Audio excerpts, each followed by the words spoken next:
धर्म को लेके जितना वो कट्टर है वो सब धीरे धीरे सामने आने लगा। डाउरी का भी मांग उसका डे 1 से था। मेरा कसूर यही था कि हम एक हिंदू लड़की हैं, हम बीफ नहीं खाते हैं, बीफ नहीं पकाते हैं। मेरे पकाए हुए खाने में बीफ का चम्मच मिला देना। माँ बेटा मिलके हमको फिनाइल पिलाने का भी कोशिश की है। अगर तुम ज़्यादा बात करके सबको सच बताई तो मैं तुम्हारा मर्डर करवा दूंगा। तो ये कैसी डेमोक्रेसी है? ये लोग कैसे नेता है? मेरे मर्जी के खिलाफ भी हमसे संबंध किए हैं। नमस्कार, आप देख रहे हैं संधि समाचार और मैं हूं आपके साथ अदिति शर्मा।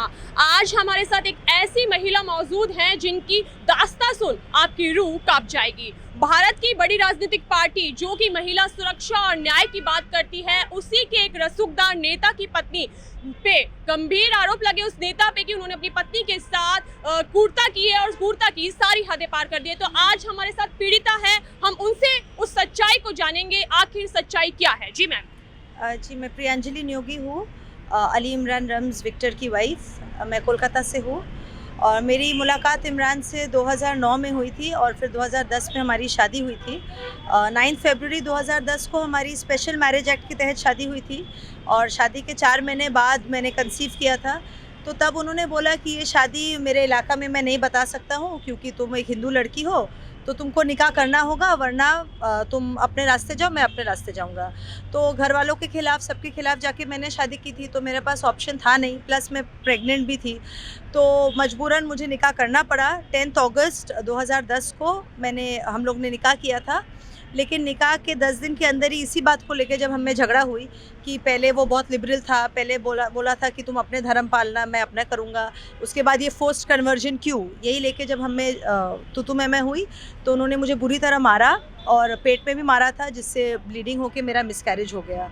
तो that was my first miscarriage and also मेरा फर्स्ट एनकाउंटर उसका, ये डोमेस्टिक वायलेंस का। ये उसके बाद चलता रहा। जो इमरान को मैं शादी के पहले जानती थी वो बहुत नरम, अच्छे से बात करने वाला, इमोशनल केयरिंग टाइप का लड़का था। लेकिन शादी के वो 6 महीने बाद जो मेरा पहला एनकाउंटर था, उसके बाद से हर दिन लिटरली एक अलग इंसान से मैं मिल रही थी, क्योंकि वो उसके एंगर इश्यूज़, उसका जो मतलब धर्म को लेके जितना वो कट्टर है, वो सब धीरे धीरे सामने आने लगा, जो मेरे लिए बहुत शॉकिंग था क्योंकि मैंने उस आदमी से शादी नहीं किया था। जो उसका मेंटल स्टेट धीरे धीरे दिखाने लगा मुझे। 2013 में मेरा पहला बेटा हुआ आहान और 2016 में मेरा दूसरा बेटा हुआ विहान। बच्चे होने के बाद से ही वो उस इमरान का मेरे तरफ थोड़ा प्यार बोलिए, अट्रैक्शन बोलिए, कम होने लगा। सुनने में आता था कि वो दिल्ली अक्सर आता था, बोलता था मीटिंग है, लेकिन उसका मीटिंग्स रात को 10 बजे से सुबह 3-4 बजे तक ही चलता था। तो मैं जब पूछती थी कि ऐसा कौन सा मीटिंग है जो रात को होता है, तो वो बोलता था तुम क्या जानती हो पॉलिटिक्स कैसा होता है, मीटिंग्स कब क्या होती है। जो सही बात है, मैं एक नॉन पॉलिटिकल बैकग्राउंड से हूँ, तो मिडिल क्लास फैमिली के मैं हूँ, मुझे उतना पता है नहीं। तो इसी बात का वो फ़ायदा लेके मुझे चुप कराता था। बाद में सुनने में आता था कि वो कई लोगों से मिल रहा था, औरतों से, कई इंजॉय कर रहे हैं, कई उसके व्हाट्सएप कॉल्स मैसेजेस पे, कुछ फ़ोटोज़ पे, कुछ बिल्स पे मैं पाती थी कि वो कहीं गया है, कोई होटल में चेक इन किया है, कोई रेस्टोरेंट में खाया है, कहीं शॉपिंग मॉल में है। तो ये लेके मैंने जब इनकाउंटर किया, हर बार मुझे लात, जूता, थप्पड़, घर के बाहर निकालना, यही सब हर बार एक ही चीज़ का सामना करना पड़ रहा था। डाउरी का भी मांग उसका डे 1 से था। मेरे माँ बाप कभी नहीं साथ दिए, तो वो हमेशा शायद यही उम्मीद में था कि अगर मेरे मम्मी पापा कुछ दे। लेकिन मेरे पापा जो डे 1 से रिजिड थे, वो आज तक है कि वो उसके खिलाफ ही थे। मेरी नानी की मैं लाडली थी, तो नानी मुझे चोरी छुप के बहुत हेल्प करती थी। कभी टीवी, कभी फ्रिज, कभी एसी, कभी कैश, कभी सोना गहना, ज्वेलरी। इसी तरह से शादी के तो मेरे क्या एक एमएलए के घर में इन सब चीजों की जरूरत थी? जी, ज़रूरत तो नहीं थी, लेकिन जब लालच आदमी को आ जाता है, तब ज़रूरत नहीं होने पर भी फ्री में जितना मिले उनको उतना ही अच्छा लगता है। तो इसी तरह से 13 साल का मेरे शादी में मेरी नानी से लगभग 50-60 लाख रुपया का वैल्यूएबल्स उसने लिया है। और मेरे बच्चे होने के बाद जब मुझे पता चलता था कि वो दूसरे जगह मुँह मार रहा है, पैसा हमसे ले रहा है, डाउरी हमसे ले रहा है, लेकिन हमको ना वो रिस्पेक्ट, ना वो प्यार, ना वो सम्मान मिल रहा था। तब भी मेरे बच्चे छोटे थे और मेरे पास पलट के जाने का कोई ऑप्शन था नहीं। मुझे कभी भी, although I completed my graduation, शादी के बाद भी मुझे कभी काम नहीं करने दिया। मुझे कभी मैंने लॉ पढ़ा था, मुझे लॉ प्रैक्टिस नहीं करने दिया गया था तब। मुझे सिर्फ घर में बच्चा लोग का देखभाल और उसको सपोर्ट करना, क्योंकि वो अपना पॉलिटिक्स में फुल टाइम इन्वॉल्व रहता था। घर में मैं अकेले बच्चा लोग को संभालती थी। तो ऐसे ही करते करते 2022 में उसकी मम्मी जेल से निकली थी। उसकी माँ को लाइफ टाइम का सज़ा मिला था क्योंकि उसकी माँ ने ही अपने बॉयफ्रेंड नूरुल इस्लाम के साथ मिलके उसके फादर का मर्डर किया था 94 में। उसके फादर भी एमएलए थे, 4 टर्म एमएलए थे। तो उनकी मम्मी का ये मर्डर के बाद उनकी मम्मी और उनके मम्मी के बॉयफ्रेंड को लाइफ टाइम की सज़ा मिली थी। इमरान अपनी माँ से कभी नहीं मिला था जेल में। शादी के बाद हम गए थे क्योंकि उसकी सिस्टर हमको बोली थी कि जो भी हो तुम एक बार मिलो। तो हम गए, तब उसकी माँ मेरे से बहुत अच्छे से पेश आई कि बेटा तुम बहू हो, तुम ही मेरा बेटा को ला सकती हो, फैमिली को एक कर सकती हो। तो तब हम वही ख्यालों में थे कि हो सकता है मेरा जो एक अधूरा परिवार हो वो पूरा हो जाए। तो इसी तरह से मेरे घर परोल पे आना, वो 5, 6, 7, 8 साल लगभग जब वो जेल से आती थी परोल पे, हमारे यहाँ आके रहती थी। तब उनका बिहेवियर बहुत अलग था। कभी भी बीफ खाना, रोज़ा रखना, ये सब लेके कोई बात होता ही नहीं था। वो आती थी, बहुत अच्छे से पेश आती थी। लेकिन 2022 में जब बेटा उनके हाथ आ गया, बेटा उनको मानने लगा, बेटा उनके लिए लड़के उनको जेल से निकाला, तब घर में आने के बाद, जेल से पूरी तरह रिहाई मिलने के बाद, उनके सबसे बड़ा दुश्मन हम ही बने। और मेरा कसूर यही था कि हम एक हिंदू लड़की हैं, हम बीफ नहीं खाते हैं, बीफ नहीं पकाते हैं, हम इस्लाम प्रैक्टिस नहीं करते, रोज़ा नहीं रखते हैं। ऑब्वियसली आपको प्रेशर किया जाता था बीफ खाने के लिए? बहुत प्रेशर सिर्फ नहीं किया जाता था, वो घर में बीफ का मांस लाने लगी, जिसको लेकर हम पहली बार जब आपत्ति किए, वो लोग दोनों मिलके हमको मारे पीटे, हमको घर से बाहर निकालने का धमकी की। जबकि वो मेरा ही घर है। मेरी नानी जो प्रॉपर्टी हम लोग खरीदे थे, उस प्रॉपर्टी का दाम था 2 करोड़ रुपया। मेरी नानी से इमरान ने 1 करोड़ का लोन लिया था, जिसका पूरा पेपर बैंक स्टेटमेंट्स है मेरे पास। मेरी नानी 2019 में गुजर गई। तो मेरी नानी के गुजरने पर इमरान को वो पैसा मेरी मम्मी को और मासी को लौटाना था, जो उसने कभी नहीं आज तक 1 रुपया लौटाया है। जिसकी वजह से मेरे घर वालों से रिश्ता और भी ख़राब हो गया, क्योंकि उनका कहना था कि तुम कैसे घटिया आदमी से शादी की हो, एमएलए है, जो भी है, इतना भिखारी है कि डाउरी तो लेता रहा, ऊपर से अभी जब मेरी माँ जो पैसा दी है वो भी हम लोग को नहीं लौटा रहा है। तो तब घर किसके नाम है जो अभी 4 करोड़ का है? वो घर मेरे ही नाम पर था। उसको इमरान ज़बरदस्ती हमको मार पीट के, धमका के, डरा के, बच्चा लोग का इंटिमिडेशन करके कि मैं बच्चों को लेकर चला जाऊंगा चकलिया, अपने नाम लिखवाया है, अपने नाम गिफ्ट करवाया है 2 साल पहले, जबकि हमारी डिवोर्स 2.5 साल पहले फाइल हो चुकी थी। वो खुद मीडिया में बोला है कि 3 साल से हमारे रिश्ते ख़राब है। तो अगर रिश्ते ख़राब है तो हम किस खुशी में उनको अपना घर गिफ्ट करेंगे? ये तो अपने आप में ही एक सोचने वाली बात है। लेकिन वो बहुत ही शातिर है और अपना ये शातिरता वो हर जगह दिखाया है, मेरे सारे कोर्ट केसेस में भी और थाना पुलिस में भी। तो जैसे आपको बता रही थी, उसकी माँ के आने के बाद उसकी माँ का यही प्रॉब्लम था कि हम हिंदू हैं, घर में बीफ लाना, बीफ पकाना, ये तब भी एक हद तक हम बर्दाश्त किए कि चलिए ठीक है, आप अपना खाना अलग पकाइए, मेरे बर्तन अलग रखिए। मेरे बर्तन में भी बीफ डालना, मेरे पकाए हुए खाने में बीफ का चम्मच मिला देना। तो मेरा खाना, जीना, चलना फिरना, मेरे बच्चे 2 लड़के हैं, उन लोग का खतना नहीं हुआ। तो ये कहना कि ये लोग मुसलमान नहीं हैं, इन लोग को ये कैसे बच्चे हैं, मेरे हस्बैंड को मेरे और मेरे बच्चों के खिलाफ भड़काना, हमको वो लोग पागल कर दिया। बेसिकली इतना पागल किया कि हम जब डिवोर्स के लिए फ़ाइल किए, तब इमरान ने अपना चालाकी से मेरा प्रॉपर्टी ऐठा, जो मेरी नानी हमको एक फ़्लैट दी थी उसी बिल्डिंग के 2nd फ्लोर पे, उसमें इमरान ने अपना आदमी घुसा दिया। और हम जब वहाँ गए केस करने, पुलिस लेकर हम जब गए, उन्हीं लोगों से हम पर एक केस भी करा दिया। तो बेसिकली हम पर पॉलिटिकली प्रेशर देना, लोगों से केस करवाना, थाना से इंटिमिडेट कराना, कॉल करके थ्रेट देना, मेरे पेरेंट्स को इन्वॉल्व करना, वो हर तरह से हमको दबा के रखा है। बस यही कारण से, क्योंकि उसके पास पॉलिटिकल पावर है, पहुंच है कि वो अपने पॉलिटिकल पावर का कहीं ना कहीं एक गलत इस्तेमाल कर रहे हैं। कहीं ना कहीं वो पूरा इस्तेमाल कर रहे हैं, और ये आज से नहीं, 2023 से कर रहे हैं। 2023 से अपना पॉलिटिकल पावर को मिसयूज़ करके, अब्यूज़ करके, वो तब से आज तक शोषण कर रहे हैं, उसका फ़ायदा ले रहा है। पॉलिटिकली हमको मतलब डेमोलाइज कर रहे हैं, मॉरली, फाइनेंशियली हमको लूटा है। बच्चों के लिए भी वो कुछ नहीं करता है, और वो ओपनली एक दूसरी औरत के साथ रह रहा है, जिसमें वो उल्टा हमको बोला है कि हमको उसका शुक्रगुजार होना चाहिए कि वो अभी तक निकाह नहीं किया है, बिकॉज़ वो हमको तलाक दिया नहीं है। तो हम यही बोले कि तुम कैसे शादी करोगे, हमको डिवोर्स दे दो, फिर तुमको जो करना है तुम करो। तो उसकी माँ ये 2nd शादी के लिए उसकी माँ ही प्रस्ताव रखी थी, क्योंकि उनको हम नापसंद थे। तो उनकी माँ का कहना था कि जो रुखसाना से उसका अफेयर चल रहा है कि वो उनसे शादी कर ले। हम इस बात पर आपत्ति किए तो हमको मारा पीटा गया। इतना बुरी तरह मारा था कि हम एक कान से सुन नहीं पा रहे थे 2-3 हफ्ता, और माँ बेटा मिलके हमको फिनाइल पिलाने का भी कोशिश की है। तो जब that was a attempt to murder, हम बहुत डर गए कि हम यहाँ नहीं रह सकते। डिवोर्स फाइल किए, फिर वो मेरा प्रॉपर्टी ऐठा, उसके बाद भी आके हमको बुरी तरह मारा पीटा। जो वीडियो है आपके पास जहाँ पे वो हमको लात मार रहा है, हम अपने दोनों बच्चों को लेकर अपना जान बचाने के लिए, अपने दोनों बच्चों का जान बचाने के लिए अपने मम्मी के घर गए। कुछ दिन वहाँ पर थे, वहाँ से हम अपने केसेस लड़ रहे हैं। इतने दिन हम अपने केसेस ही चुपचाप लड़ रहे थे, हम कोई मीडिया में नहीं आए। वो 2024 में भी एमपी का दावेदार किया था कांग्रेस पार्टी से, हम चुप थे। लेकिन पिछले 6 महीने से मेरा फेसबुक के माध्यम से कुछ लोगों को, उसके इलाके के लोगों को वो बताया था कि हमारी तलाक हो चुकी है। तो उन्होंने मेरा स्टेटस, रिलेशनशिप स्टेटस जब सेपरेटेड देखा, उन्होंने मुझे मैसेज किया कि आप ऐसे क्यों कर रहे हो, नेता को बदनाम कर रहे हो, आप लोग का तो तलाक हो गया है। तब हम हैरान हुए कि हमारी तलाक कब हुई। तो हमने उन लोग को सारा बात बताया, कोर्ट के जो स्टेटस है और लास्ट ऑर्डर शीट्स है वो भी दिखाए। तब उन्होंने उनको काउंटर किया कि आपने झूठ क्यों बोला है। तब इमरान एक दिन मुझे कॉल करता है around in the month of November और दिसंबर। कॉल करके हमारी 2-2.5 घंटा की बात हुई थी, जहाँ पर बहुत बड़ी बहस हो गई। और उसने उस पूरा कॉन्वर्सेशन का एंड था कि अगर हम अपने सारे केसेस को वो विड्रॉ करने के लिए हमको मजबूर करने लगा। और हमको फिर ये धमकी दिया, ओपन चैलेंज, कि अगर तुम अपना केस विड्रॉ नहीं की और अगर ये सब बात तुम मीडिया में लाई, मैं जिसको जैसा समझाया हूँ रहने दो, अगर तुम ज़्यादा बात करके सबको सच बताई तो मैं तुम्हारा मर्डर करवा दूँगा। तो देखिए, वो एक खूनी का बेटा है, उसकी माँ 27 साल खून के इल्ज़ाम में ही जेल में रही है। और वो जैसा गुंडागर्दी किया है, पहले भी उसका पॉलिटिकल रिकॉर्ड्स भी है कि वो वैंडलिज्म, गुंडागर्दी किया है कई जगह में। तो उसका मेरा मर्डर कराना कोई बड़ी बात है नहीं। तो अपना जान बचाने के लिए, अपने बच्चों का सेफ्टी के लिए हमको मजबूरन मीडिया के पास आया। और इत्तेफाक से ये उस पर प्रेशर बना, उसको डर लगा क्योंकि सामने चुनाव है। तो आज जब कोई अगर हमसे ये सवाल करते कि हम ये चुनाव के लिए कर रहे हैं कि नहीं, कोई पॉलिटिकल एजेंडा है कि नहीं, तो मैं ये बहुत क्लियरली बोलना चाहूँगी, ये सिर्फ मेरी पर्सनल लड़ाई है, ये मेरी हक की लड़ाई है, मेरे बच्चों की हक की लड़ाई है।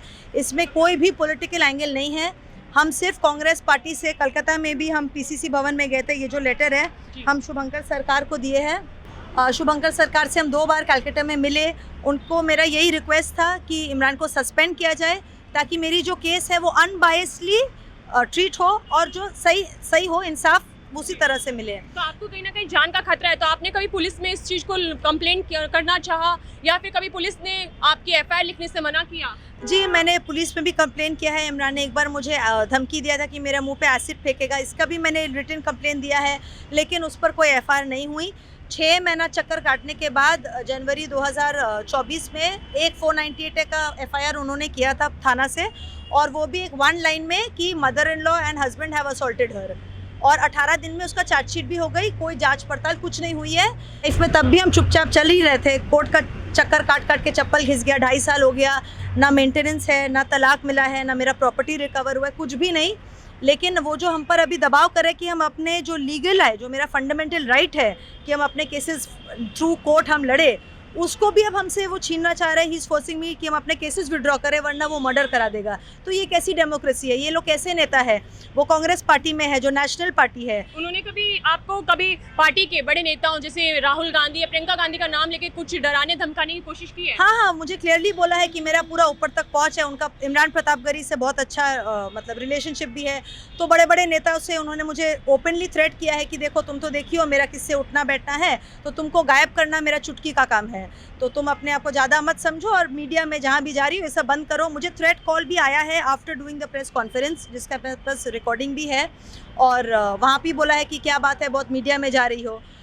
तो इसी तरह मैंने कांग्रेस के बंगाल में विधान भवन में मैंने 2-3 बार चक्कर लगाए, चिट्ठी दिया है। वो लोग चुप है, बस बोल रहे कि आमरा देख रहे, पार्टी की तरफ से जो जैसा कार्रवाई होना चाहिए वैसा किया जाएगा। लेकिन पार्टी भी चुप है, क्योंकि कहीं ना कहीं वो एक मुसलमान है, और मुसलमान के खिलाफ अगर शायद पार्टी भी आवाज़ उठाएगी तो वहाँ पर सबसे पहला मुसलमानों का वो इलाका है, वो वोट हो सकता है पार्टी का खराब हो। तो पार्टी को डर है वोट बैंक का? हाँ जी, बिल्कुल। पार्टी राहुल गांधी जी, प्रियंका गांधी जी, सोनिया गांधी जी जितना भी बोलते हैं कि वो लोग औरतों के साथ है, औरतों के लिए लड़ते हैं, औरतों का सम्मान के लिए सब कुछ करते हैं, लेकिन जब प्रैक्टिकली उनका ज़रूरत है, जब प्रैक्टिकली हम उनके घर जाके 10 जनपद में चिट्ठी दिए, उनके AICC ऑफिस में जाके हम 4 दिन धरना लगाए, उन्होंने पलट के एक बार एक जवाब तक नहीं दिया है।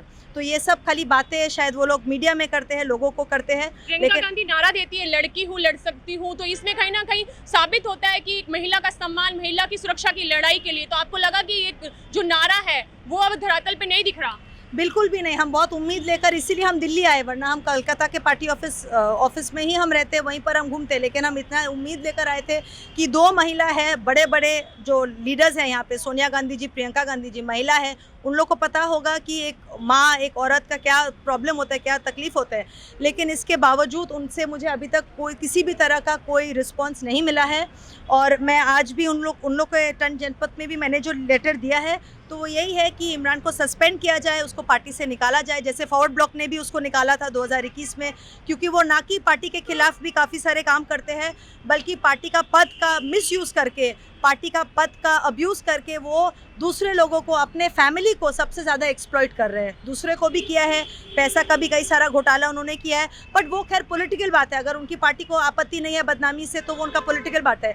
लेकिन पर्सनल लाइफ में भी अपना पॉलिटिकल पावर को मिसयूज़ करके अपने बीवी और बच्चों के साथ जो टॉर्चर कर रहे हैं, जो एक्सप्लॉइट कर रहे हैं, फाइनेंशियली हमको लूटा है। आज हम दोनों बच्चों के साथ सड़क पे है, दिल्ली में हम घूम रहे हैं, हर दफ्तर में हम हेल्प मांग रहे हैं, लेकिन कहीं पर हमको कोई हेल्प नहीं मिल रहा है। अब आप क्या चाहती हैं, सरकार से, पार्टी से क्या चाह रही हैं? हम सरकार से, पार्टी से यही मतलब हाथ जोड़ के विनती करते हैं कि इमरान को पार्टी से निकाला जाए, उसको टिकट नहीं मिले और उसको सस्पेंड किया जाए, रस्टिकेट किया जाए पार्टी से। और हम यही चाहते हैं कि वो हमको तलाक दे। मेरी जो स्त्रीधन है, कुछ लोग पूछते हैं कि वो एमएलए है तो आप उनसे डिवोर्स केस में आप एलिमनी मोटा चाहती है या कुछ, तो हम ये बहुत क्लियर करना चाहते हैं कि हमको उसका एक पैसा नहीं चाहिए, क्योंकि उसका सब पैसा चोरी का है और दलाली का है। तो हमको उससे 1 रुपया नहीं चाहिए। जो मेरा स्त्रीधन है, जिसका मेरे पास रसीद है, जो मेरी नानी का पैसा है, जिसके पास मेरे पास प्रूफ है, हमको सिर्फ उतना ही वापस चाहिए। उससे तलाक चाहिए और मेरे दोनों बच्चे ताकि सही सलामत सेफली मेरे साथ रहे और वो हम लोग की लाइफ से बहुत दूर चले जाए। आपने बोला उनके पास जो पैसा है वो चोरी का है, दलाली का है, ऐसा आपको कैसे लगता है?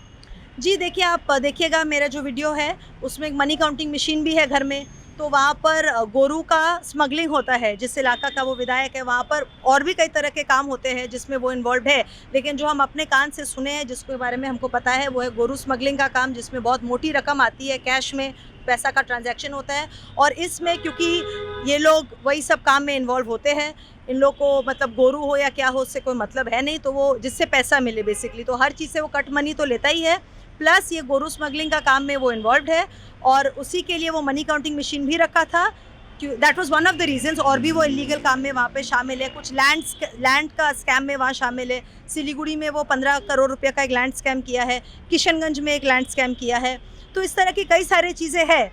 लेकिन इन्हीं सब चीज़ों के लिए उसको जब फॉरवर्ड ब्लॉक में भी पता चला, पार्टी के अंदरूनी में जब खबर आई, उसको पार्टी से बिना कुछ शोकॉज किए उसको सस्पेंड कर दिया, निकाल दिया पार्टी से।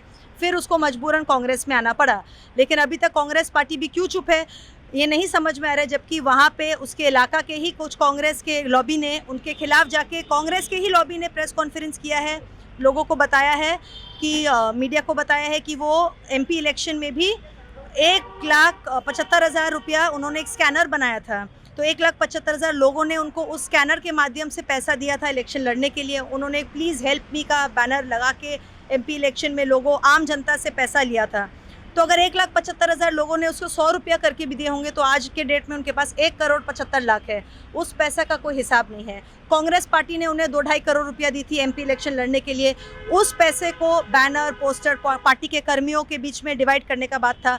कांग्रेस पार्टी के लोग खुद उस इलाके के बोल रहे कि उन्होंने, उनको 1 रुपया नहीं मिला किसी को भी, यहाँ तक कि उनको चाय नाश्ता का खर्चा भी नहीं दिया गया। छवि साफ नहीं है, बिल्कुल भी नहीं। पैसा के मामले में मनी लॉन्ड्रिंग, पैसा चोरी, फ्रॉड कचेरी, फ्रॉड दलाली और यही सब करके वो अपना, इसका टोपी उसका सर, इसी तरह से वो नेतागिरी को। आपने बोला कि उनके साथ और भी महिलाओं के नाम शामिल हैं, और भी महिलाओं का होना शामिल है, क्या आप उनको जानती हैं?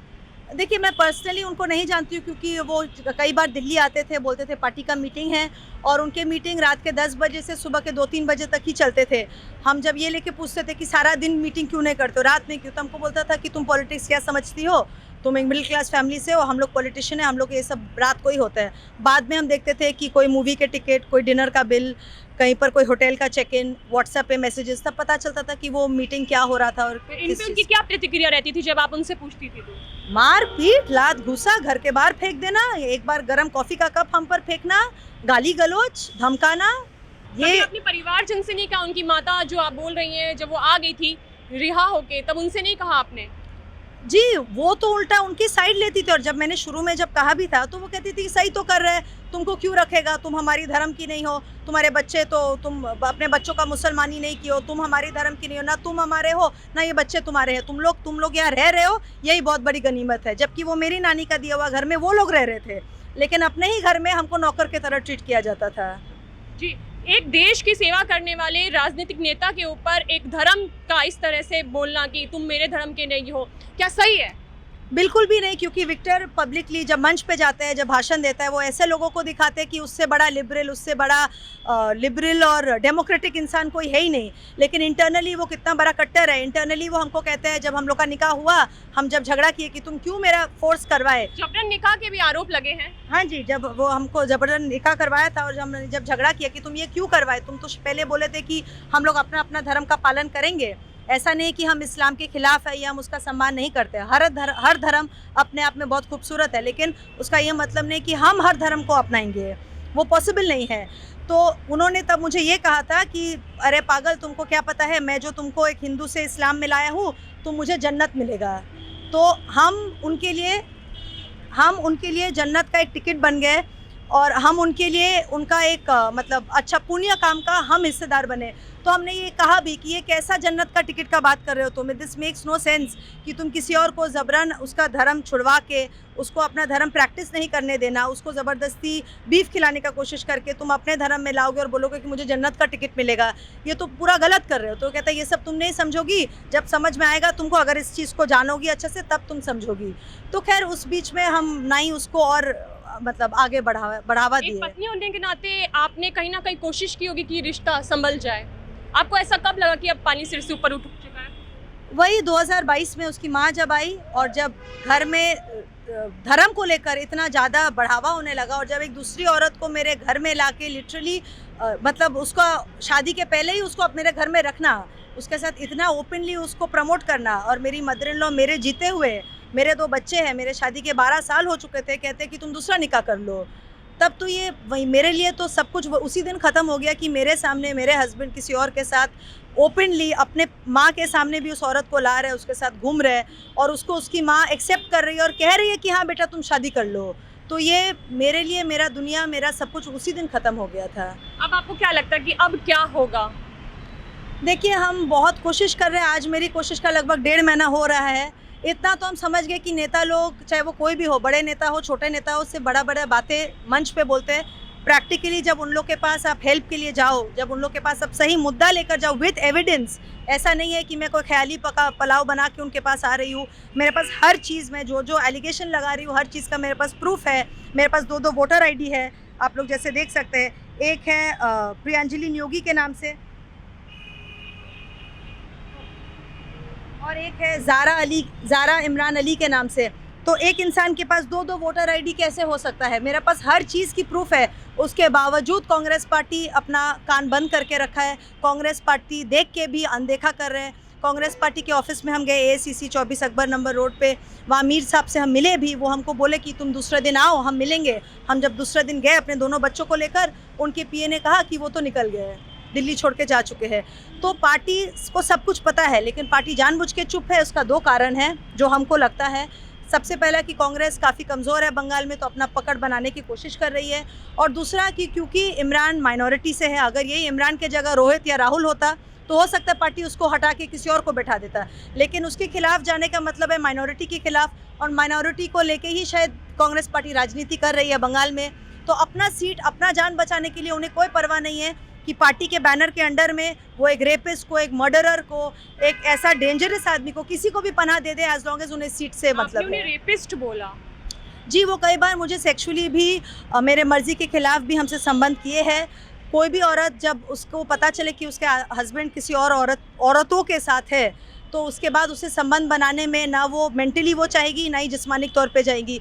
तो that is not consensual intercourse, तो that is kind of a rape to me mentally, physically और सेक्सुअली भी। मुझे कई बार एक्सप्लॉइट किया कि जब मेरा मर्जी नहीं भी था, उसके बावजूद भी मेरे साथ ज़बरदस्ती संबंध बनाने के भी कई बार ऐसे घटना हो चुका है। जी, आपने सुना खौफनाक सच्चाई को कि आखिर क्यों कांग्रेस चुप्पी साधे हुए है, और अब इस पे आपकी क्या राय है हमें कमेंट करके जरूर बताना।